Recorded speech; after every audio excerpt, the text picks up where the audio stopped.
ভারতরত্ন ক্লাবের সম্পাদক বিকি হত্যাকাণ্ডে উদ্বিগ্ন ক্লাব ফোরাম। সোমবার ক্লাব ফোরামের সদস্যরা খুন হওয়া দুর্গা প্রসন্ন ওরফে বিকির বাড়িতে গিয়ে মৃতের প্রতি শ্রদ্ধা জ্ঞাপন করেন। সোমবার প্রথমে ক্লাব ফোরামের সদস্যরা উষাবাজার এলাকাবাসীদের নিয়ে ভারতরত্ন ক্লাবে যায় এবং এলাকাবাসীদের সঙ্গে কথা বলেন। পরে দুর্গা প্রসন্ন দেবের ওরফে বিকির বাড়িতে যায় ক্লাব ফোরামের প্রতিনিধি দল। সেখানে মৃতের প্রতি গভীর শ্রদ্ধা জানিয়ে তার পরিজনদের সাথে কথা বলেন ক্লাব ফোরামের সদস্যরা। ক্লাব ফোরামের পক্ষ থেকে জানানো হয়েছে, এই ধরনের খুন কাণ্ড কখনোই মেনে নেওয়া সম্ভব নয়। সভ্য সমাজে একজন মানুষকে মেরে ফেলা সভ্যতার পরিপন্থী। জঙ্গলে এমনটা হয়। কথায় কথায় পিস্তল বন্দুক বেরিয়ে আসা এবং ক্ষণে ক্ষণে খুন খারাপি ভদ্র সমাজে মোটেও কাম্য নয়। উষাবাজার এলাকায় ভদ্র সজ্জন ব্যক্তিরাই বাস করেন। এই এলাকার একটা ঐতিহ্য রয়েছে। এই এলাকার মানুষজনকে যথেষ্ট সম্মানের চোখে দেখে রাজ্যবাসী। তাই আগামী দিনে এই এলাকায় এই ধরনের খুনকাণ্ড যাতে আর সংঘটিত না হয় সেদিকে নজর রাখতে হবে সবাইকে। এই খুনকাণ্ডে যাতে সুষ্ঠু তদন্ত হয় তার জন্য সরকারের কাছে দাবি জানিয়েছেন ক্লাব ফোরামের প্রতিনিধিরা।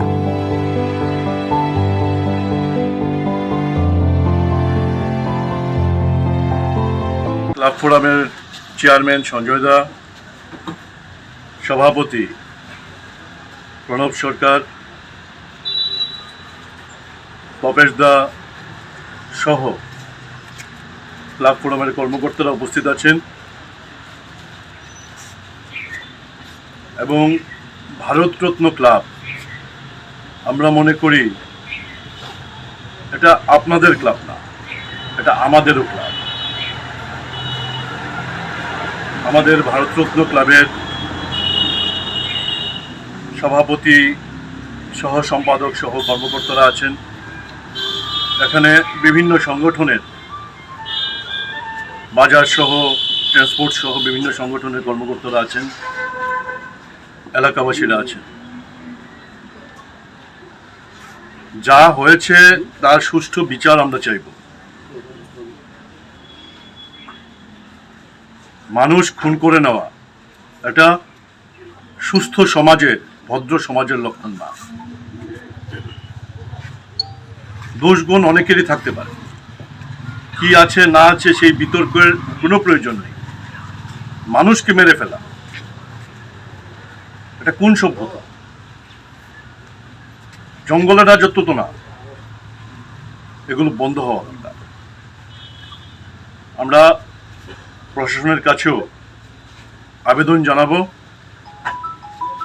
এই বিষয়গুলো যাতে বন্ধ হয়। কথায় কথায় বন্দুক রিভলভার বের হয়ে যাওয়া, একটু অফার, কথায় কথায় রিভলভার বের হয়ে যাওয়া, কথায় কথায় মারপিট।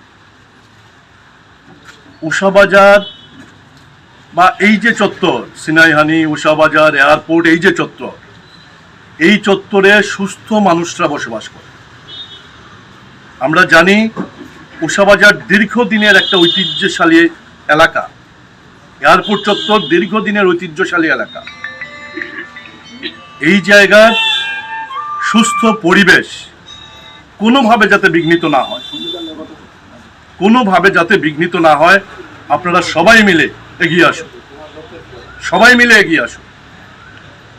মনের ভেতরে ক্ষোভ থাকতে পারে, মনের ভেতরে বিদ্বেষ থাকতে পারে, এগুলোকে ঝাড়ুন, ছেড়ে সবাই মিলে এগিয়ে আসুন। না আমার এলাকা, আমার শহর, এই জায়গাকে কোনোভাবে বিশৃঙ্খল